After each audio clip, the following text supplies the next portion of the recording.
Assalamualaikum warahmatullahi wabarakatuh. Alhamdulillah. Innal hamdalillah nahmaduhu wa nasta'inuhu wa nastaghfiruh wa na'udzu billahi min syururi anfusina wa sayyiati a'malina. May yahdihillahu fala mudhillalah wa may yudhlilhu fala hadiyalah. Asyhadu an la ilaha illallah wa asyhadu anna Muhammadan abduhu wa rasuluh.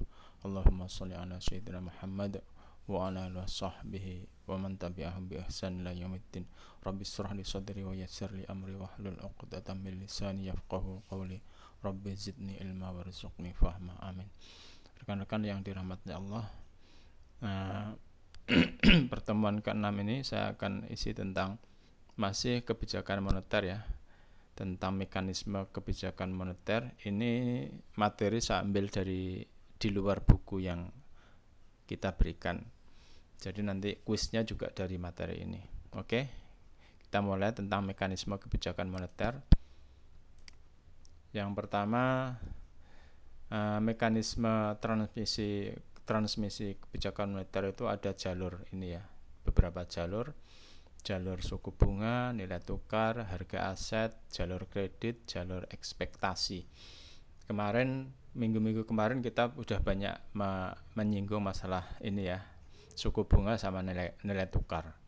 Nah, nanti kita akan jelaskan bagaimana harga aset, jalur kredit, dan ekspektasi ini lebih ya sedikit lah gitu. Ini ya gambarannya seperti ini kira-kira. Policy instruments-nya ada interest rate, credit, expectations, asset prices, sama exchange rate. Nah, inilah. Jadi ini dari aspek domestic demand ada net external demand. Jadi ini impor, lalu import prices. Sebenarnya ini dengan ekspor juga, ekspor impor prices gitu ya. Nah, yang dimaksud impor ini kaitannya dengan neraca pembayaran. Lalu ada total demand dan ada supply. Ini yang dimaksud total demand dan supply itu adalah tentang uang ya, demand dan supply uang.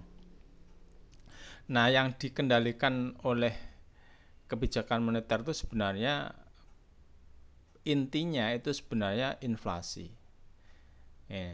Inflasi. Tapi dalam jangka panjang kebijakan moneter itu harus menyasar pada pertumbuhan ekonomi, pada kesejahteraan, pada penciptaan lapangan kerja, dan balance payment, jadi neraca pembayaran. Kira-kira itulah. Oke, kita akan mulai. Ini jalur suku bunga itu gimana? Jalur suku bunga itu menekankan kebijakan moneter itu dipengaruhi permintaan agregat melalui perubahan suku bunga. Kemarin sudah kita jelaskan sebenarnya. Jadi dengan suku bunga, kalau jangka pendeknya ya segera mengendalikan jumlah uang yang beredar. Tapi dalam jangka panjangnya ini perkembangan suku bunga tersebut akan mempengaruhi cost of capital, biaya modal. Jadi ketika suku bunga naik, maka capital di sektor real itu akan turun. Begitu juga ketika suku bunga turun, itu maka cost of capitalnya akan turun dan akan mempengaruhi investasi. Nah, kira-kira begitulah. Kalau investasi itu naik, maka konsumsi akan naik. Nah, ketika konsumsi naik, maka permintaan agregatnya akan naik, sehingga akan menumbuhkan pertumbuhan ekonomi. Kira-kira mekanismenya seperti itu.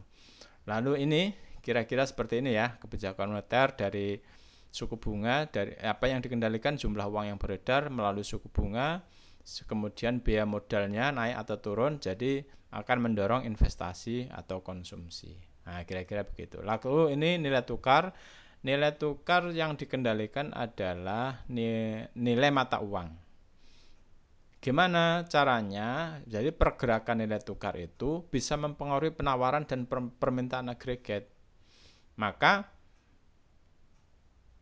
imbasnya adalah pada harga, pada output dan harga. Maka apa yang dilakukan mekanisme transmisi kebijakan moneter melalui jalur nilai tukar adalah ini, tetap jumlah uang yang beredar, nilai tukar, karena ada perdagangan internasional, sehingga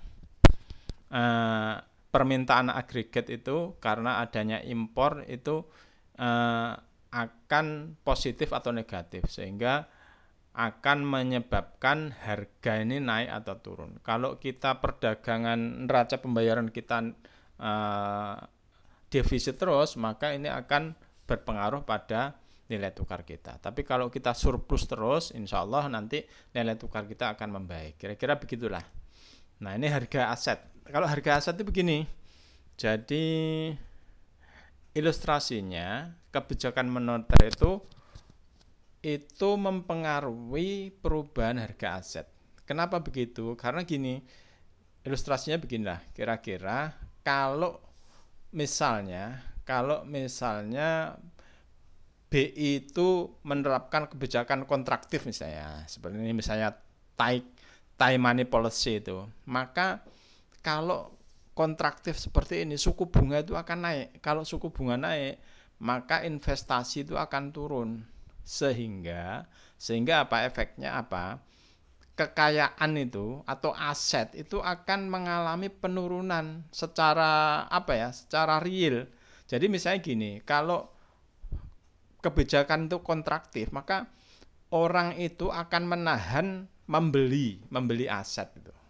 Nah, jadi walaupun punya aset tapi nggak bisa dijual, misalnya punya tanah, punya mobil, misalnya seperti saat inilah orang kan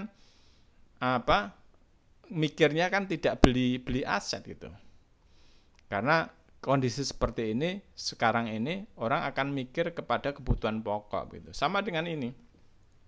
Kalau bank sentral itu melakukan kebijakan kontraktif, maka suku bunganya naik sehingga orang itu akan menahan pembelian aset sehingga ada penurunan harga secara real gitu ya. Jadi penurunan harga dapat berakibat pada dua hal.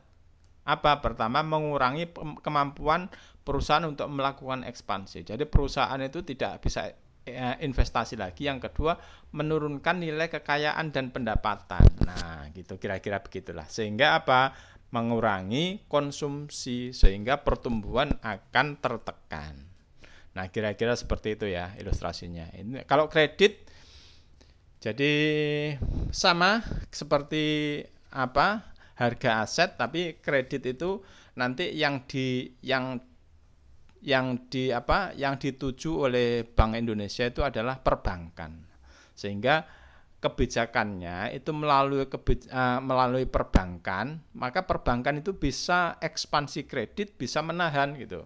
Kalau perbankan itu melakukan ekspansi kredit, maka jumlah uang yang beredar akan naik. Kalau perbankan itu menahan kredit, maka jumlah uang yang beredar akan turun. Kira-kira seperti ini. Maka ada bank lending channel, jalur pinjaman bank, ada firm balance sheet channel, ada jalur neraca perusahaan. Nah, kira-kira kalau jalur neraca perusahaan itu nanti efeknya pada cash flow. Nah, gitu. Dan leverage atau rasio utang terhadap modal. Nah, kalau cash flow-nya itu tertahan atau cash flow-nya itu turun, maka perusahaan akan sulit untuk melakukan ekspansi bisnis sehingga menurunkan konsumsi gitu. Kira-kira begitu. Ini jalurnya. Kira-kira begini ya, kebijakan moneter, jumlah uang yang beredar, ini liabilitas bank, ini nilai bersih perusahaan melalui suku bunga atau harga saham. Lalu kalau liabilitas bank itu nanti bank itu bisa melakukan ekspansi atau menahan kredit gitu. Nah, sehingga kalau ini jalur perusahaan pemberian kredit oleh bank, sehingga ini akan berpengaruh pada investasi. Nah, kalau investasi naik, maka akan menaikkan konsumsi dan akan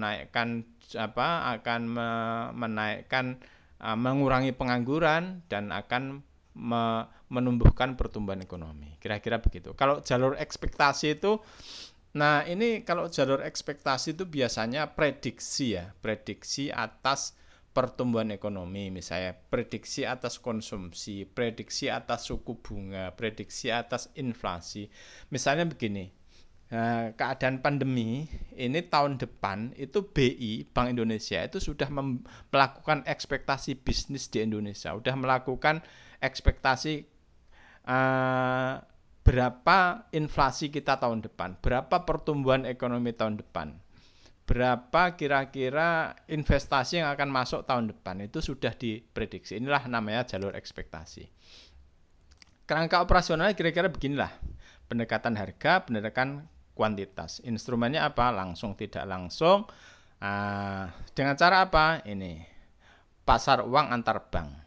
Kalau pendekatan harga. Kalau ini instrumennya apa?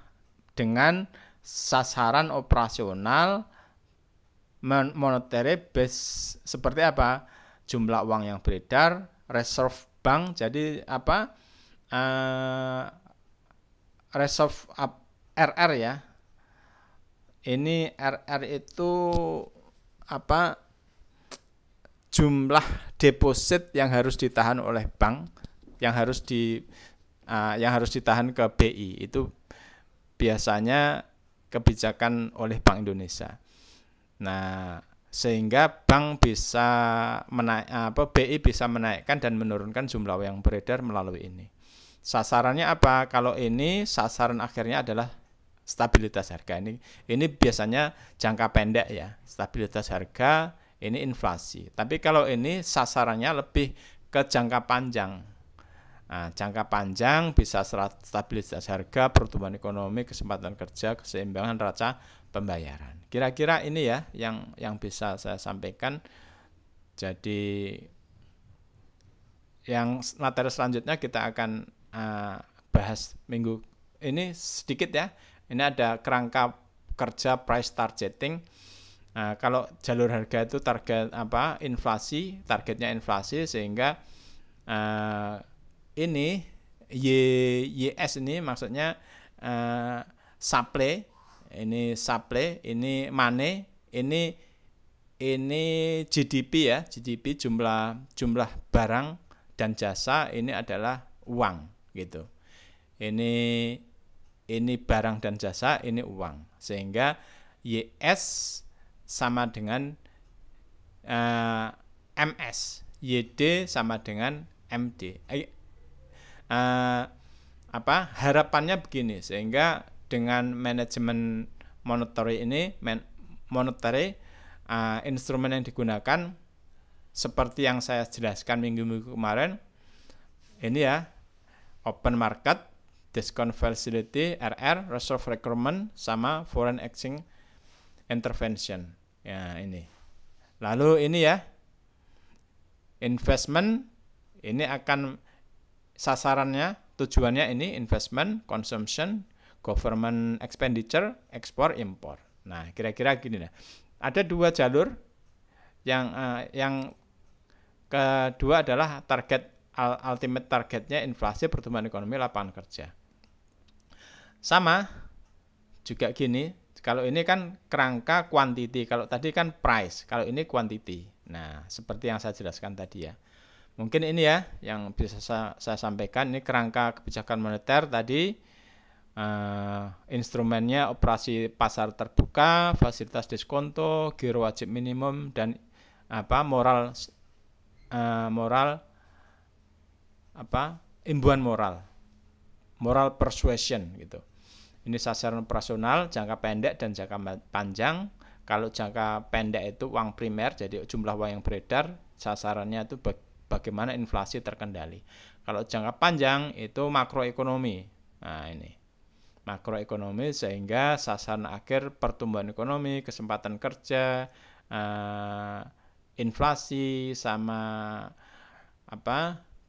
balance payment atau neraca pembayaran itu bisa tercapai. Inilah kira-kira ya. Ini insya Allah materi minggu depan ya. Tolong teman-teman pelajari ini dan buka bukunya sama cari materi di internet tentang ini. Mungkin ini ya yang saya sampaikan. Terima kasih atas perhatiannya. Billahi taufik walhidayah. Wassalamualaikum warahmatullahi wabarakatuh.